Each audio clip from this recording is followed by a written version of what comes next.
తాకట్లో ఉన్న మీ బంగారాన్ని విడిపించి ఆ రోజు ఆన్లైన్ రేటుకి కొంటాం. Sharma gold company. నమస్కారం, సుమన్ టీవీకి స్వాగతం. మార్చి నెల ద్వాదశ రాశుల వారికి ఏ రకంగా ఉండబోతుంది, గ్రహ స్థితిగతులు ఎలా ఉన్నాయి, ఎటువంటి ఫలితాలను ఇస్తున్నాయి, ఎటువంటి పరిహారాలను వీళ్ళు పాటించుకోవాలి, ఈ అంశాలన్నీ తెలియజేసేందుకు మనతో పాటు ఉన్నారు ప్రముఖ జ్యోతిష్య రత్న, జ్యోతిష్య చక్ర వైభవ నిపుణ డాక్టర్ రాళ్లపల్లి రవికుమార్ గారు. గురుగారు నమస్కారం. నమస్కారం. గురుగారు, ద్వాదశ రాశుల వారికి ఈ మార్చి నెల ఎలా ఉండబోతుందో తెలుసుకునే ముందు నవగ్రహాల స్థితిగతులు ఎలా ఉన్నాయి, ఎలాంటి ఫలితాలను అందిస్తున్నాయి? శరదిందు సమాకారే పరబ్రహ్మ స్వరూపిణి వాసరాపీఠ నిలయే సరస్వతి నమస్తే. సుమన్ టీవీ ప్రేక్షకులకు నమస్కారం. మార్చి నెల 2025 నవగ్రహాలు ద్వాదశ రాశుల్లో ఎక్కడ ఉన్నాయి ఇప్పుడు తెలుసుకుందాం. ముందుగా సూర్యుడు వచ్చేసి మనకి మీన రాశిలో ఉన్నారు. అలాగే కుజుడు మనకి మిథున్ రాశిలో ఉన్నారు. అలాగే రాహు వచ్చి మనకి మీన రాశిలో ఉన్నారు. గురువు మనకి వృషభ రాశిలో ఉన్నారు. శని స్వస్థానమైన కుంభరాశిలో ఉన్నారు. బుధుడు నీచస్థానమైన మీన రాశిలో ఉన్నారు. కేతు కన్యా రాశిలో ఉన్నారు. శుక్రుడు మటుకు మీన రాశిలో ఉచ్చస్థానంలో ఉన్నాడు. కాబట్టి ఒకటి స్వస్థానం శని, శుక్రుడేమో మనకి ఉచ్చస్థానంలో ఉన్నాడు మీనంలో. అలాగే నీచస్థానమైన మీనంలోనే బుధుడు కూడా ఉన్నాడన్నమాట. ఇవి నవగ్రహాలు ద్వాదశ రాశుల్లో మార్చి నెల అంతా ఈ స్థానాల్లో ఉంటాయి. గురుగారు, మార్చి నెల సింహరాశి వారికి ఎలా ఉండబోతుంది? ఏ గ్రహాలు వీళ్ళకు ప్రతికూలంగా ఉన్నాయి, ఎలాంటి ఫలితాలను ఇస్తున్నాయి? తప్పకుండా అమ్మా. సింహరాశి అనగానే మనకి మఖ 1, 2, 3, 4 పాదాలు, పుబ్బ 1, 2, 3, 4 పాదాలు, ఉత్తర 1వ పాదం, ఈ నక్షత్రాల సమూహం అంతా మనకి సింహరాశిలోకి వస్తుంది. ఈ రాశి వారికి ముఖ్యంగా గురుబలం అయితే పరిపూర్ణంగా ఉందండి. శని మటుకు సప్తమ స్థానంలో ఉన్నాడు. శని సప్తమ స్థానంలో ఉండడం వల్లనే భార్యాభర్తల మధ్యన అన్యోన్యత లోపించడం, చిన్న చిన్న తగాదాలు రావడం, దెబ్బలాట్లు ఉండడం, ఇవన్నీ జరుగుతుంటాయి. సప్తమ స్థానం అంటే ఇదివరకు కూడా మనం చెప్పుకున్నాం, భర్త లేదా భార్య, అలాగే ఇమీడియట్ బాస్, అలాగే వ్యాపారం అంటే కనుక పార్ట్నర్షిప్. సో పార్ట్నర్షిప్ మధ్యన కూడా తగాదాలు ఉంటాయి. ఇమీడియట్ బాస్తో కూడా ఖచ్చితంగా ప్రాబ్లమ్స్ ఉండేందుకు అవకాశం. ఎందుకంటే సింహరాశి అధిపతి రవి అండి. రవికి శనికి అస్సలు పడదు. కాబట్టి ఖచ్చితంగా ఇంపాక్ట్ 100% ఉంటుంది అన్నమాట. ఈ నెలలు అయిపోతే శని అష్టమ స్థానంలోకి వెళ్తాడు. అష్టమ శని నడుస్తున్నా పర్లేదు, ఎందుకంటే అది మిత్రస్థానం అనుకోవచ్చు కనీసం.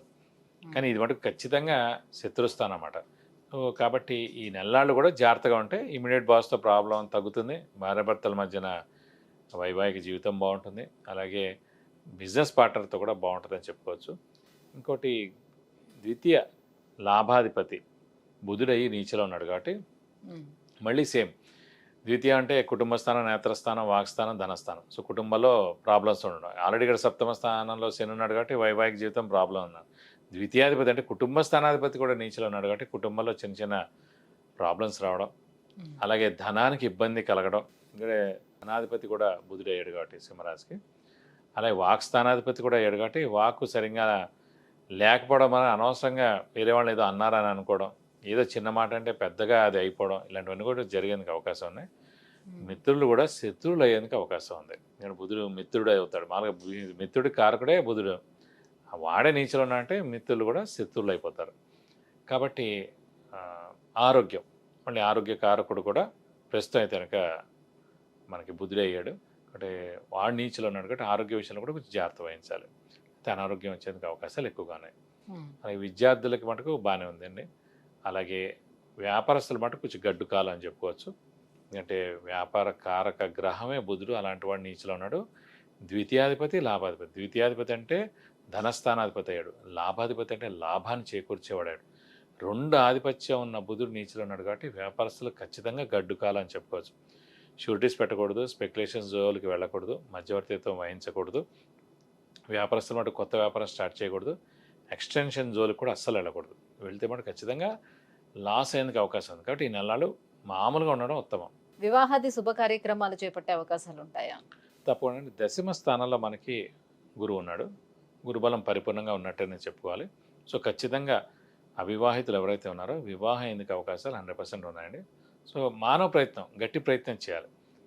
తర్వాత కూడా మనకి లాభస్థానంలో వస్తాడు. కాబట్టి ఈ ఏడాదంతా కూడా వివాహం కాని వారు ఎవరైనా సరే వాళ్ళు గట్టిగా ప్రయత్నిస్తే సింహరాశి వాళ్ళు ఖచ్చితంగా వివాహం ఎందుకు అవకాశాలు 100% ఉన్నాయి. ఆర్థిక పరంగా, ఆరోగ్యపరంగా ఎటువంటి జాగ్రత్తలు తీసుకోవాల్సిన అవసరం అంటే ఆర్థిక పరంగా అంటే ఇందాక చెప్పుకున్నాం, ద్వితీయ లాభాధిపతి బుధుడయ్యి నీచలో ఉన్నాడు కాబట్టి ఆర్థికంగా చాలా నష్టాలు చేకూరేందుకు అవకాశం ఉంది. స్పెక్యులేషన్ జోలికి కానీ షేర్స్ జోలికి కానీ అస్సలు వెళ్ళకూడదు. ఖచ్చితంగా అది మనం ల్యూర్ చేసినట్టు ఉంటుంది, మనకి డబ్బులు వచ్చినట్టుగా ఉంటుంది, కానీ ఖచ్చితంగా మళ్ళీ మిగతా వాళ్ళ డబ్బులు కూడా మనం అందులో పెట్టి నష్టపోయేందుకు అవకాశం ఉంది. కాబట్టి అస్సలు స్పెక్యులేషన్ షేర్ జోలికి వెళ్ళకూడదు. వ్యాపారస్తులు కూడా ఖచ్చితంగా గడ్డు కాలం కంటే దాని జోలికి అస్సలు వెళ్ళకూడదు. ఆరోగ్యపరంగా అన్నారు, ద్వితీయాధిపతి అంటే కనుక మనకి నేత్రస్థానాధిపతి కూడా అనుకున్నాం. నేత్రస్థానం అంటే కళ్ళు ప్లస్ ఆరోగ్యం కూడా అనుకోవచ్చు. అంటే ఆరోగ్య విషయంలో కూడా జాగ్రత్త వహించాలండి, అనారోగ్యం కలిగేందుకు అవకాశాలు ఎక్కువగా ఉన్నాయి. ఇంకా ఎలాంటి రెమెడీస్ని పాటించుకుంటే బెటర్గా ఉంటుంది? వీరు కూడా ప్రస్తుతం ఏంటంటే బుధుడే మెయిన్గా నీచలో ఉన్నాడు కాబట్టి, ద్వితీయ లాభాధిపతి అయ్యాడు కాబట్టి ప్రతి బుధవారం ఉపవాసం ఉండడం ఈ నెలలు. అలాగే వెంకటేశ్వర స్వామి లేదంటే కనుక వినాయకుడిని ఎక్కువగా పూజించడం. ప్రతిరోజు వెంకటేశ్వర స్వామి వినాయకుడు అష్టోత్తరం చదువుకుంటే మంచిది. అలాగే బుధవారం రోజుల మటుకు వినాయకుడు టెంపుల్ అంటే మనకి వెంకటేశ్వర స్వామి టెంపుల్కి వెళ్ళి 40 ప్రదక్షిణాలు చేస్తే చాలా మంచిది. ఇంకా ఉధృతంగా ఉందనిపిస్తే ఖచ్చితంగా మనం బుధుడికి 17,000 సార్లు జపం చేయించి కేజీంపో పెసరపప్పు, ఒక గ్రీన్ లుంగి, 1000 రూపాయల వర్త్ గోల్డ్ ఐటమ్ దానిస్తే కనుక మీకు అన్ని విధాలా మంచి చేకూరుతుంది. విద్య, ఉద్యోగం, వివాహం, వాహనం, ఆరోగ్యం, ఐశ్వర్యం వీటన్నిటి గురించి తెలుసుకోవాలంటే కింద స్క్రోల్ అవుతున్నటువంటి నెంబర్లకి కాల్ చేసి గురుగారి అపాయింట్మెంట్ పొందవచ్చు. గురుగారు, సింహరాశి వారికి ఈ మార్చి నెల ఎలా ఉండబోతుంది, ఎలాంటి పరిహారాన్ని పాటించాలి, విషయాన్ని తెలియజేసినందుకు ధన్యవాదాలు. నమస్కారం.